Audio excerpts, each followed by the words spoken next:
प्यारे बच्चों, आइए अब हम परसेंटेज एरर की ओर कदम बढ़ाते हैं।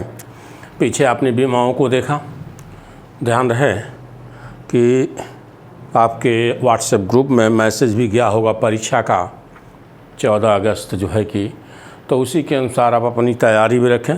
बीच बीच में हम बीमाओं को फिर से दोहराते रहेंगे। कल आपको बीमाओं का वीडियो फिर से भेज दिया था, उसको देखिए, 2 बार देखिए, 3 बार देखिए।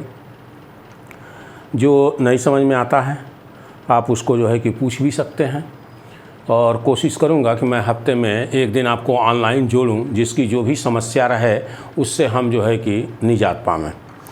फ़िलहाल इस परसेंटेज एरर पर पहली आपकी हेडिंग है अल्पतमांक। ये देखिए, किसी यंत्र द्वारा ली गई छोटी से छोटी माप को उस यंत्र का अल्पतमांक कहते हैं। कह रहा है कि किसी यंत्र द्वारा ली गई छोटी से छोटी माप को, किसी यंत्र द्वारा ली गई छोटी से छोटी माप को उस यंत्र का अल्पतमांक कहते हैं। जैसे आप मीटर स्केल को ले लीजिए या घड़ी को ले लीजिए, जो है कि ये मिनिमम, जैसे घड़ी है तो मिनिमम 1 सेकंड को मेजर कर सकती है, तो वह 1 सेकंड उसका लिस्ट काउंट होगा, उसका अल्पतमांक होगा।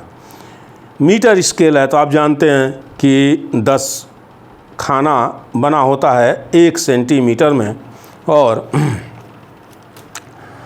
आप ऐसे देखिए, ऐसे आपके समझ में नहीं आएगा, तो ये देखें आप, जैसे मीटर स्केल को अगर आप देखते हो तो ये ऐसे 0 बना होता, 1 2 ऐसे 10-12 सेंटीमीटर तक की स्केल 12 सेंटीमीटर की होती है। 1 2 3 4 5 6 7 8 9 10 ये हो गया। तो 10 डिवीज़न, ये देखिए ज़रा सा, 10 डिवीज़न इक्वल टू 1 सेंटीमीटर, ये इतना 1 सेंटीमीटर के इक्वल है। तो जब 10 डिवीज़न इक्वल है 1 सेंटीमीटर के, तो हम कह सकते हैं कि 1 डिवीज़न मतलब एक खाना बराबर होगा 1/10 सेंटीमीटर बराबर 0.1 सेंटीमीटर। यानी 1 डिवीज़न, इसका एक खाना 0.1 सेंटीमीटर 0.1 सेंटीमीटर के इक्वल है। इट मीन्स कि यह इंच पटरी मिनिमम इतना मेजर कर सकती है। तो जब मेजर इतना मिनिमम कर सकती है तो यही इसका लिस्ट काउंट कहलाएगा, क्योंकि कहा जा रहा है किसी यंत्र द्वारा ली गई छोटी से छोटी माप को उस यंत्र का अल्पतमांक कहते हैं। ऐसे ही आप हाई स्कूल में पढ़े होंगे या कक्षा 9 में वर्नियर कैलिपर्स,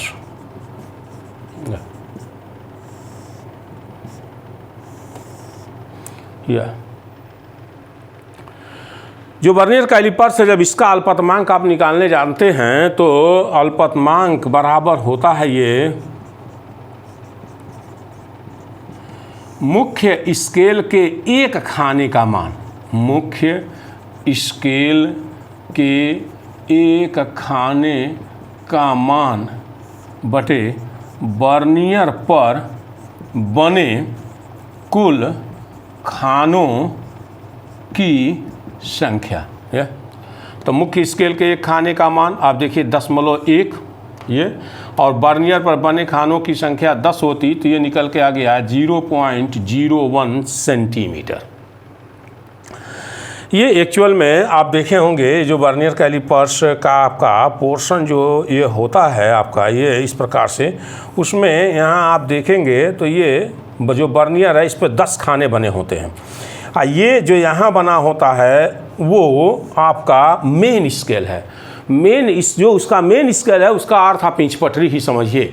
इसीलिए देखिए हमने लिख दिया कि एक खाने का मान मुख्य स्केल के कितना है, तो 10.1 है, वो इंच पटरी ही लगी है समझिए। और ये जो खाना बना, ये जो गोल सा पैमाना बना है जिसको आप वर्नियर पैमाना भी कह रहे हैं, इस पर कुल खानों की संख्या 10 होती है, तो भाग दे दिए तो 0.01 सेंटीमीटर आ गया। ये पढ़े होंगे। ऐसे ही जो आपका स्क्रू गेज है, इस स्क्रू गेज का जो अल्पतमांक होता है वह 0.01 सेंटीमीटर होता है। यह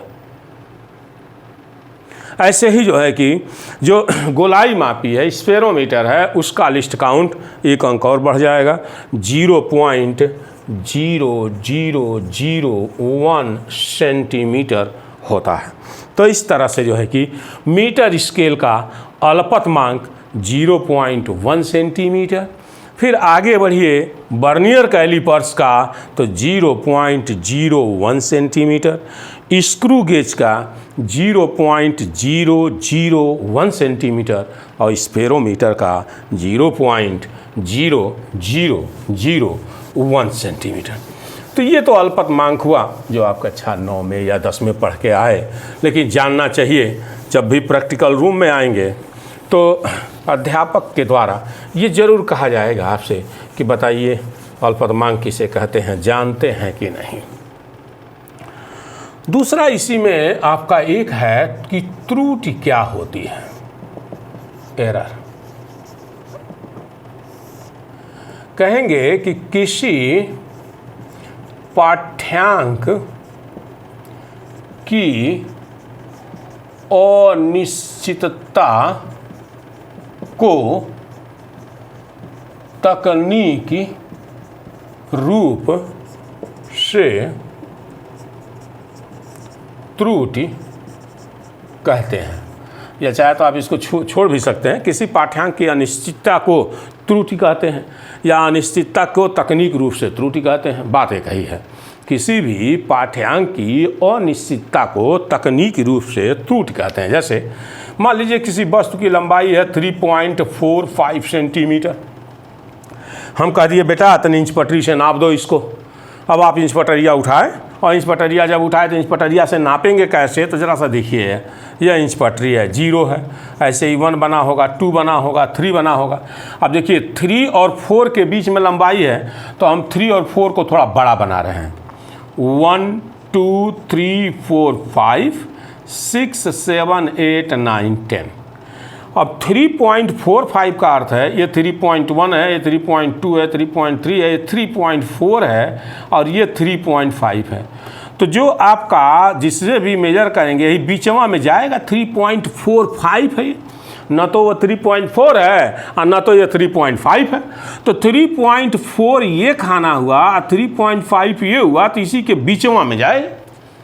मान लीजिए एक साथ 2 लोग 3 लोग 4 लोग प्रैक्टिकल कर रहे हैं तो कोई कहेगा अरे तनिके से तो ज़्यादा है 3.4 लिख, कौन कहे अरे यहाँ ये तो तनिके कम बा 3.5 लिख। अब आप अनिश्चित हो गए, आप कंफ्यूज हो गए कि लिखना क्या है, 3.4 लिखा जाए कि 3.5 लिखा जाए।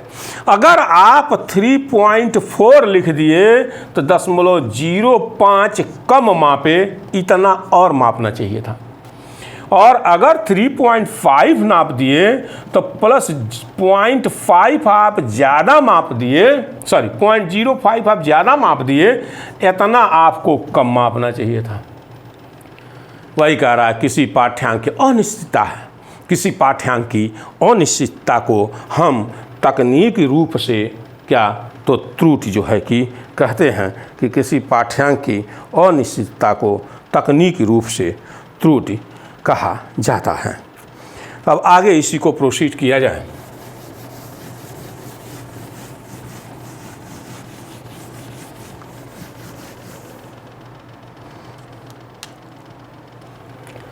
एक है आपका यथार्थता।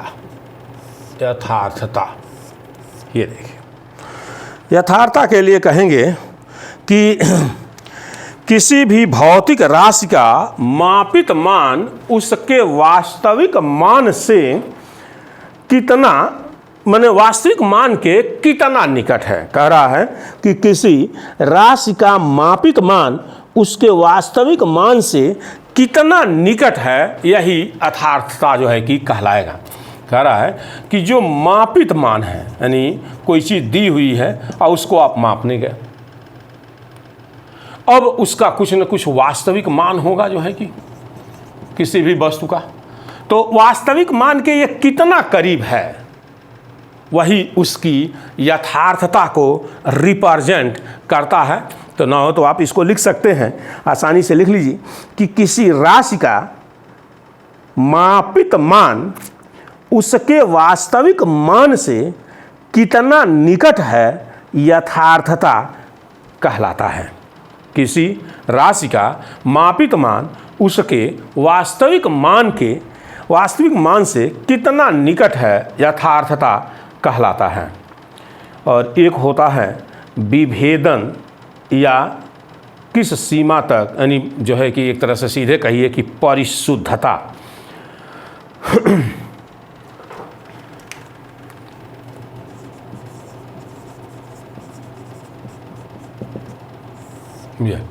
ये दोनों चीज़ें आपको जाननी होंगी और दोनों चीज़ों के डिफिनीशन को भी आपको जो है कि याद रखना होगा कि